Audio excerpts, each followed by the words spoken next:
Ces dernières années, la prise en charge en cancérologie est marquée par un essor important des thérapies orales, aux dépens des thérapeutiques traditionnelles intraveineuses.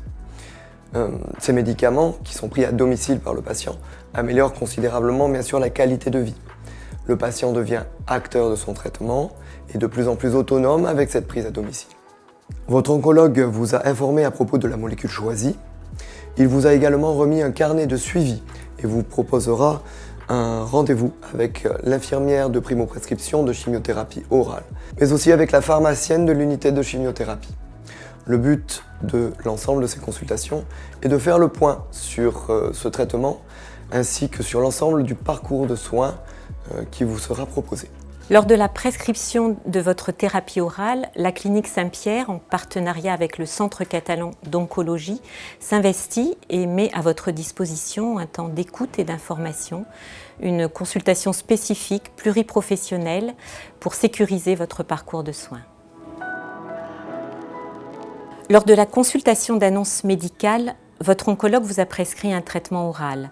Il en a défini le protocole et le calendrier de suivi oncologique, bilan sang, examen radiologique, consultation de suivi. L'infirmière reformulera et ou complétera les informations. Durée du traitement, bilan de surveillance, prévention et prise en charge des effets indésirables, conseils sur l'hygiène de vie.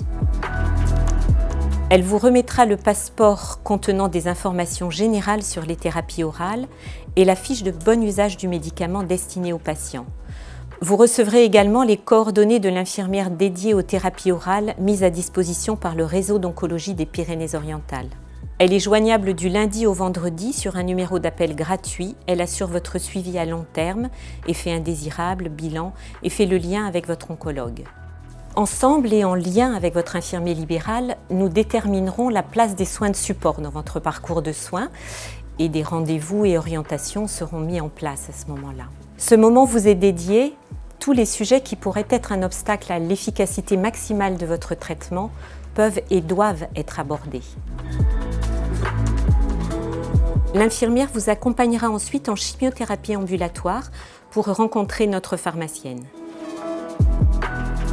La pharmacienne aura pris dans un premier temps contact avec votre pharmacien d'officine pour lui transmettre vos ordonnances de thérapie orale, ce qui nous permet de nous assurer de la disponibilité des traitements. Elle lui aura également transmis la fiche de bon usage du médicament destiné aux professionnels. La pharmacienne aura consulté dans votre dossier médical toutes les informations utiles à la conciliation pharmaceutique. En retour, elle recevra la liste de votre traitement personnel. Son analyse lui permettra, si elle retrouve de possibles interactions médicamenteuses, de proposer à vos soignants les modifications nécessaires pour éviter tout risque.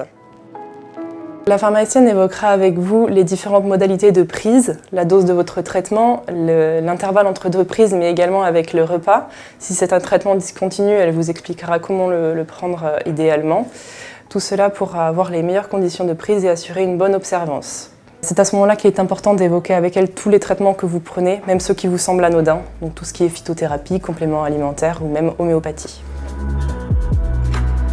Un suivi téléphonique sera mis en place tout au long de votre traitement. À court terme, un rendez-vous téléphonique est fixé entre 7 et 10 jours après la première prise.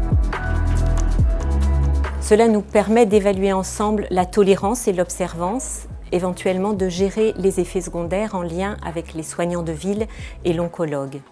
Un suivi téléphonique sera organisé à moyen et long terme avec l'infirmière du réseau d'oncologie et l'infirmière de pratique avancée.